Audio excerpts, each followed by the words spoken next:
It's me, it's Bert, taken out of context. Hear a little more music this morning. It's mid-morning. I didn't make it up this morning. It's mid-morning. A little bit under the weather, but I want you to hear this.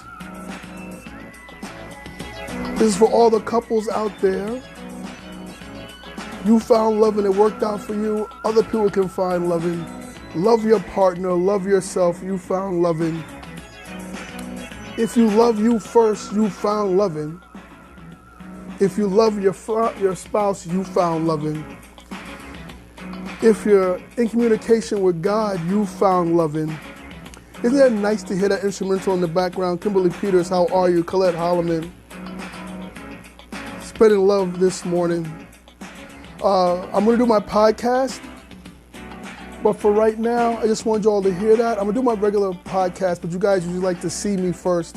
So there will be an audio stream coming up. But this is just saying, hey, I'm getting better. I had a cold. I overdid it this weekend. You know, inside your head, you're 30, but you're physically, I ain't 30. I'm way older than that. But I did find loving. So this is a couples weekend. There was the marriage ministry that went on this weekend, and we had a ball with the marriage ministry stuff that went on. And then I went out partying at the Rochdale Ballroom in Queens. You know, I'm a Queens baby. Even though I love Brooklyn, I'm a Queens baby, and I live in the Bronx in the shadow of Yankee Stadium. It was a great weekend. Logan, HM, you're a troublemaker. What's up? Stephen Russell, good morning. Mindy, good morning. If you have a spouse, have a girlfriend, have a boyfriend, have friends you found loving, you are lucky.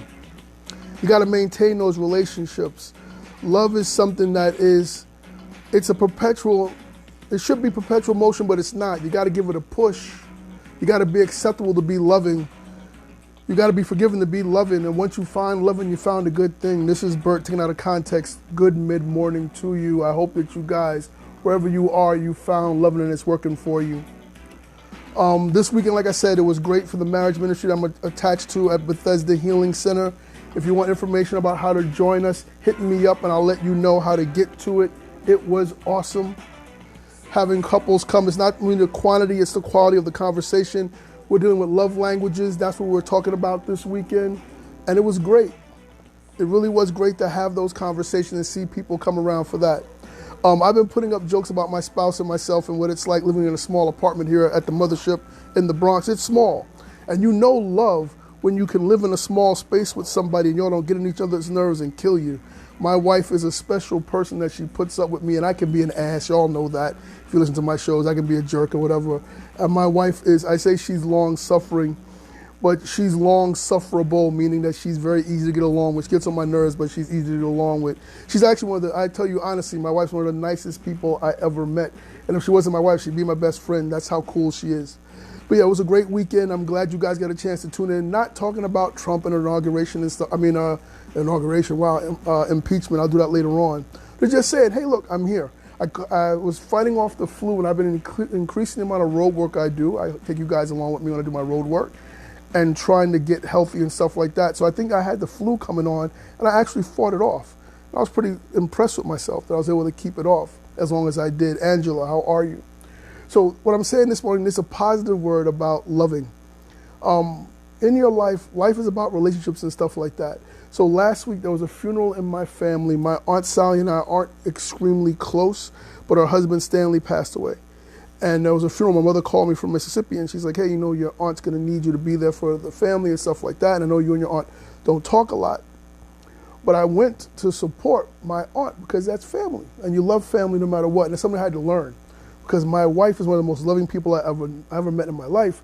And she has issues with her family like everybody else does. But no matter what happens, she loves her family fiercely. And if there's anybody that's going to get on her nerves or change her day or whatever, it's her family. But if there's anybody that she's going to be there for, no matter what, it comes with family. And no matter who you are, you can learn a lesson. You know, you can learn a lesson with that. So I went to the funeral there for my Uncle Stanley, who taught me a lot. Great cook, great bowler, great personality, quiet, strong, love his daughters and his family. And so I was honored to go and be there part of the funeral and stuff like that. When they sent them off and getting a chance to connect with my aunt. Had not seen her since October of 2000. Last time I saw her was at her house, and it was about October of the year 2000, I think it was. And, so it's a shame to have those kind of breaks and not being around your family and stuff like that. But then once you get back and you meet people, and some things become less important as time goes by, especially when people need you. It becomes, some things are just not important. Like old issues you had and stuff like that, you overcome them and stuff like that. So you guys know I love my mom, Miss Ruby Jean Brown. I was on the phone with Miss Ruby Jean Brown from 12:30 to 1:45, 2 o'clock in the morning last night, just talking about stuff. And I put a post up a couple of days ago. I said, one of the joys of life you thank God for is I can have arguments with my elderly mom. And that she's still here to argue it and go back and forth with it and stuff like that. And when she's sweet, and when she's cantankerous, she's cantankerous. Same like me, that's where I got it from. I am my mother's son. But it was a pleasure to talk to her, and I plan on staying in contact with my aunt. And actually, after I finish talking to you beautiful people, I'm going to give her a call and see how she's holding up. She's very strong. But what she gave me an example of is that she found loving with my Uncle Stanley, and they were together from when they were in their 20s until he passed away 2 or 3 Fridays ago at the age of 68. And they were a team. They were a team regardless of whatever else happened around them. They were there for each other. And the interesting thing is, when I used to always say that people have relationships now and they put their kids before the relationship. And for them, I think they raised 2 beautiful daughters and I have a granddaughter and stuff, but it was about their connection. And the funny part, their connection was so strong that a lot of people had issues with it. They were like, it was just, it was Lula Mae and Stanley. That was the team. And then from the strength of their relationship came how they were able to parse out love to their kids and stuff like that. They put each other first, and I think that works. And you have to understand something. Like when you're in love with somebody, it might not make sense to anybody else, but if it makes sense to the two of you, what God has put it together, let no man tear asunder. If you two think it works and y'all make it work, who cares what everybody else thinks? It's about you two. But what happens is that sometimes when you have that kind of focus, it kind of counts people out. And when something happens and one part of that unit is gone, you see how many people are still going to be around for you when you need them. Frank Harrison, how are you out there in, Frank, you're in Chicago, right? Frank Harrison, how are you? You have a situation where not that you ignored people, but you put your relationship first, and it's very interesting when going through the healing process who you can call out to when it's just been you and your spouse for so long. And the thing is, at that point, you call on family and friends and kids and stuff like that. So when you are, I always say that in a relationship, even before your kids and Americans, I know we have fans everywhere, shout out to South Africa. Right now, South Africa, Trinidad, shout out. Two different places. Thank you guys for tuning in. The idea nowadays is that the first thing that comes through in a relationship are the kids. And then after the kids comes everything else, which means that once the kids leave, you no longer have a relationship. You've forgotten who each other is. You don't know each other. You've grown apart and stuff like that. But if the relationship is strong, the relationship between the two people come first. The two people who got together first, who loved each other, who fought together and stuff like that. If the couple, the foundation is strong, then the kids benefit from it. I think what happened was there are so many people who are such great writers for sitcoms and books and self-help and stuff like that, that changed the way it went from one generation to another, that instead of couples putting each other first, they put their kids first, because kids who felt like they weren't important enough, being baby boomers, made it bad that their parents considered themselves before they considered their kids. And then it's gotten to the thing now that parents, instead of making fully formed human beings that can interact with each other, parents are making these little monsters who are self-involved and self-important. I'm going to cough, and it's not professional, excuse me. I apologize for that. Darren Reefberg, how are you, brother? I haven't seen you in years. Shout out to the mall in Garden City, Roosevelt Field. So what happens is you have a situation where you have these kids who just don't really know how to deal with adversity and stuff like that because everything's been handed to them. And their parents made them little projects and not little people. And their parents gave them everything, and their kids aren't able to deal with issues and problems and stuff like that. They're not prepared. And it's not always the millennials' fault. It's actually their parents' fault who built them that way. But going forward, I hope that people realize that when you go to settle down with somebody, you want to have kids, and kids come after a relationship is strong. The most important thing is you and your partner, that you and your partner are together, and then out of your love springs love for the kids and getting a house and shared goals and stuff like that. But a lot of people come into it, especially women, it seems, come into it nowadays with the idea that the most important thing in their life is their kids, and then everything else falls behind that. I don't know, I guess maybe that works. I think that it's very important to have the strong foundation of the couple together. That's where you see marriages that survive past the kids leaving the house. Like what happens is a lot of people, you get to the point where the kids go away to college and the marriage breaks up. Because you have no reason to be together. You're only together for the kids. And once the kids go, you don't really like this person anymore. You don't know them. You haven't known them for years. All you do is take your kids from one event to another, one thing to another, and you don't do anything with each other.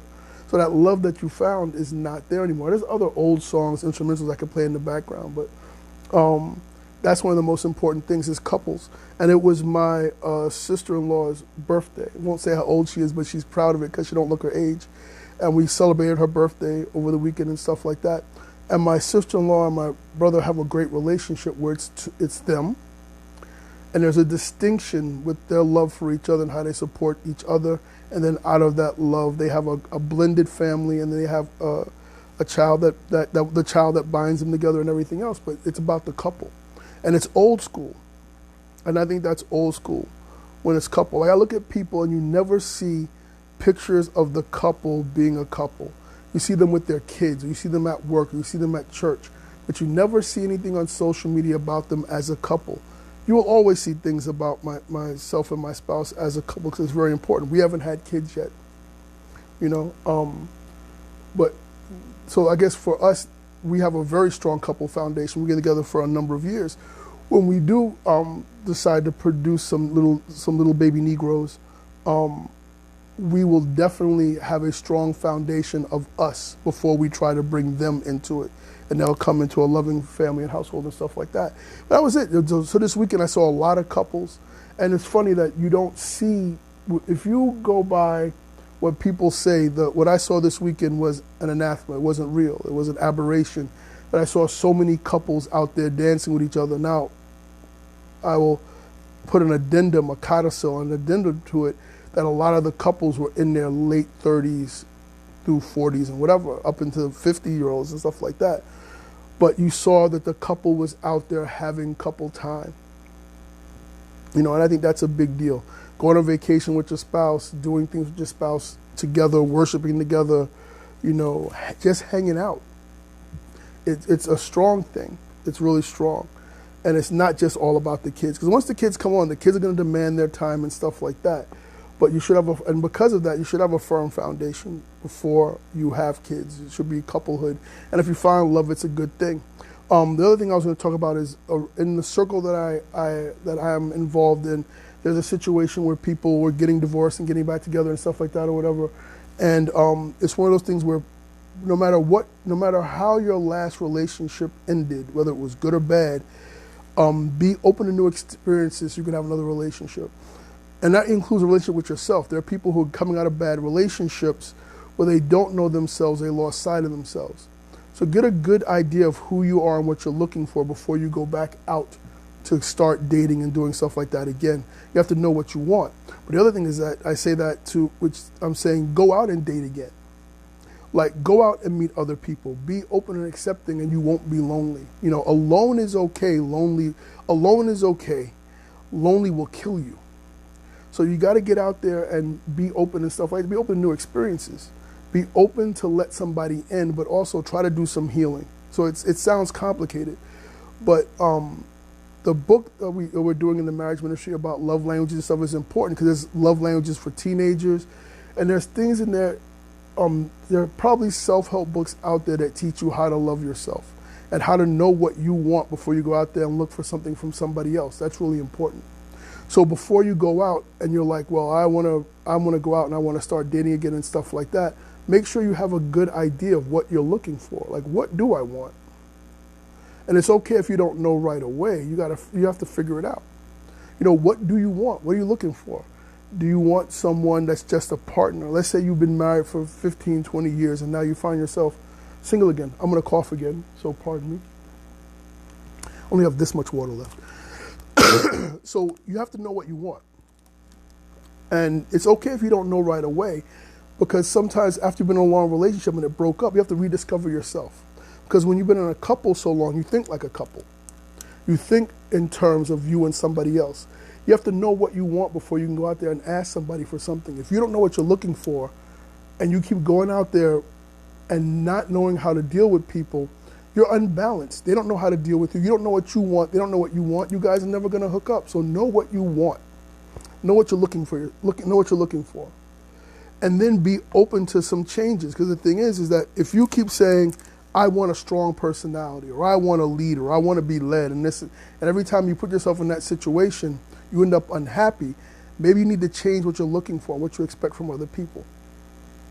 When you get into a new relationship, the other person is not responsible for trying to make you happy.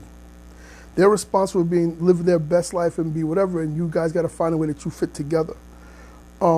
Someone's job is not to complete you. Someone's person is to be awesome and for you to be that spoke so you guys fit together.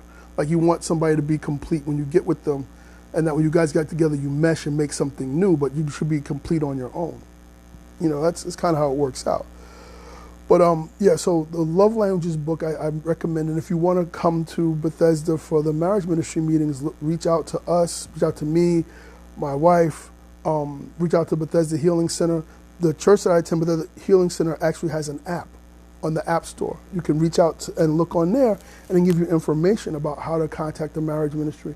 And the marriage ministry is for people who are dating to married, from newbies, wannabes to experienced folks and stuff like that. And everybody has something to bring to the table. You know, if your marriage has survived 1 year, 5 years, 15 years, 20 years, 30 years, and you haven't pushed your spouse down a flight of stairs, you're probably doing something right. And you might want to share that. And also, no matter how long you've been married, you can't learn something from somebody else.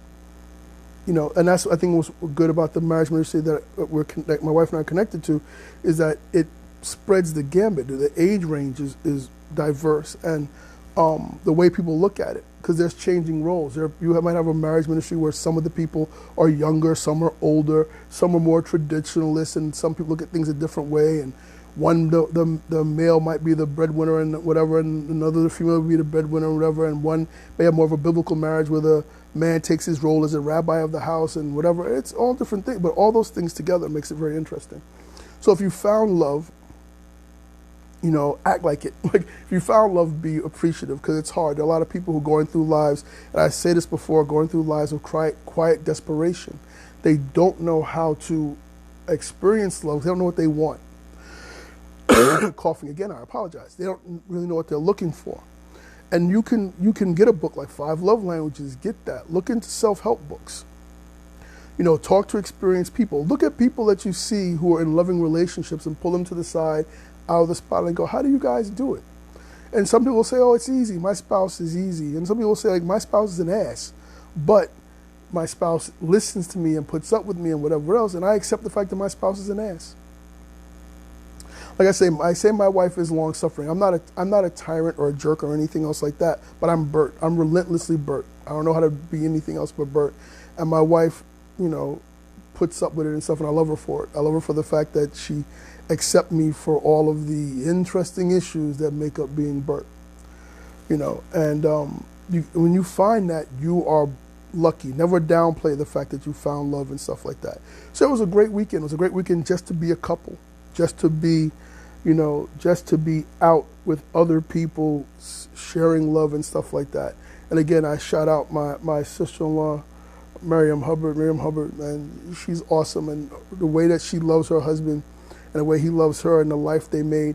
And I shout out to my aunt, Lula Mae. See, my aunt's name, she's a Mississippi girl. Her name is Lula Mae McLemore. But they call her Sally, but her name is Lula Mae.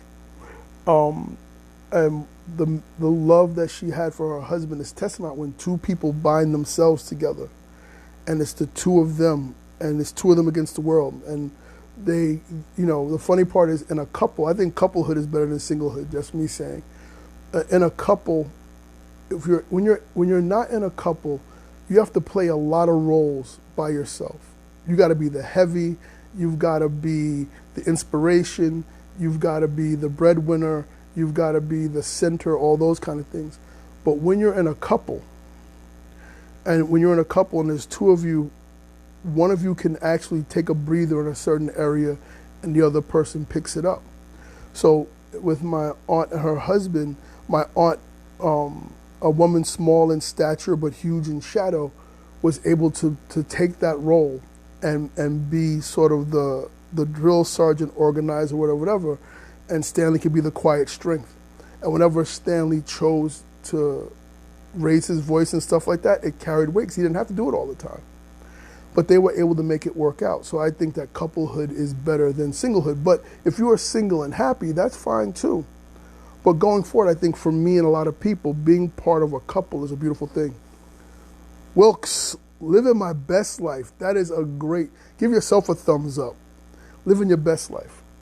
So yeah, so if you found love, it's a beautiful thing. You should be happy.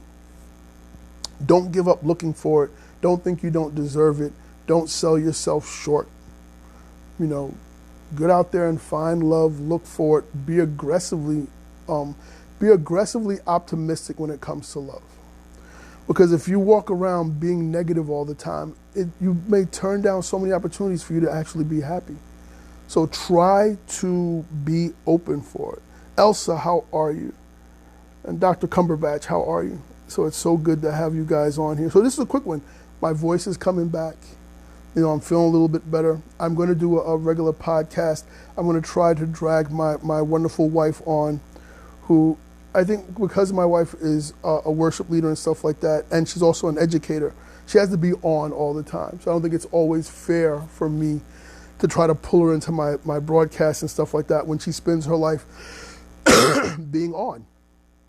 She spends her life being on. Excuse me, another cough, I apologize. She spends her life being on, so I know it's hard for me to always ask her to want to come on the air with me and say some stuff and be charming and stuff like that. But I'm going to try to drag her into it, dual mic us up so we can talk to you guys and stuff like that and have her on. But again, I thank you guys for tuning in. This is just a quick one. If you like it, share it around to your friends. If you found love, you found a good thing, be happy today. Enjoy the rest of your afternoon. Share this around depending on when you're listening to it. This is Bert for Taking Out of Context. It's a quick one. So see, my face looks skinnier because, of course, I think I threw up twice yesterday. That's really horrible. But I feel much better today. Flu is going away. I was able to fight it off because I've been out and doing my road work and running. Thank you guys for curing me in. I have not done it in days, and I won't do it for another day or two. I'm taking some time out, which means I guess maybe Thursday or Friday this week I'll be in a lot of pain, so I'll actually be back out running and walking again. All right, so I love you guys. You're a work in progress, and you're going to be a masterpiece when you're finished. And even if you don't put that last stroke down, even if your life ends and the painting isn't complete, it's still a masterpiece because you painted it. Remember that. Love is a beautiful thing, and I hope everybody finds love today. Love yourself. You are superstars. If you take your time out of your day to listen to the stuff that I put out and watch me, I love you. And I ask you to spread that love to everybody else. If you want to give us, if you want to support the movement I'm trying to make here, Taken Out of Context, you can cash at me at Hubbard Media GRP. You guys have seen it before. Have a beautiful afternoon. Enjoy your lunch. Share this around. I hope you find love today. I'm going to give you a couple of minutes of this because I don't think Facebook is going to cancel it out because I said no rights to incidentally occurring music, and it's mostly the instrumental. All right, Kimberly Stevens, thank you for tuning in. This is Bert Taken Out of Context. So we're going to give you a little bit more of this playing in the background. I hope you can hear it as I talk over it. But I'm here. You're here. Thank you so much. And I hope that you find love today. Not just he who finds a wife, but he who finds love finds a good thing. God loves you. Your friends love you. Your family loves you. Absorb that love and spread love. Love is a communicable disease. Love can be spread from one person from one to another. Love is the flu Once love goes airborne, it spreads everywhere. So spread love. Open your mouth and speak it onto people. Tell people that you love. Tell them it every day because you may never see them again. Let the last person, when you pass away and people are talking about you, you won't be concerned. You'll be gone on to glory if you believe in that. If you don't, then you will just become part of the fertilizer that makes the plants grow. But when people think about you, one of the things they should think about is while that person was alive, that person loved me. When I die, when I'm no longer here, all the people that I love will know that. One of the things they think about when they think about me is that Bert was either a jerk or he was this or he was a Democrat, he was a Republican, whatever he was, but he was a loving person. And I know he loved me because he said it. That's why I say it to everybody. I don't know when's the next time I'll get a chance to tell you. I could pass away today, who knows? But the last thing you'll hear and think about me is that I love my friends and family and those people who support the things that I do. Spread love. When you find love, you found a good thing. Spread it. I love this instrumental. It's pretty cool. All right, so I will talk to you guys later on. I'm going to go and medicate myself some more and then get out there trying to make this world a better place. This is Bert taken out of context. You guys have a beautiful afternoon. Share it around. Now go. Be busy. Go. Be awesome. What are you doing? You should tune out by now. Go be awesome. Go be awesome. I'm serious. Go be awesome.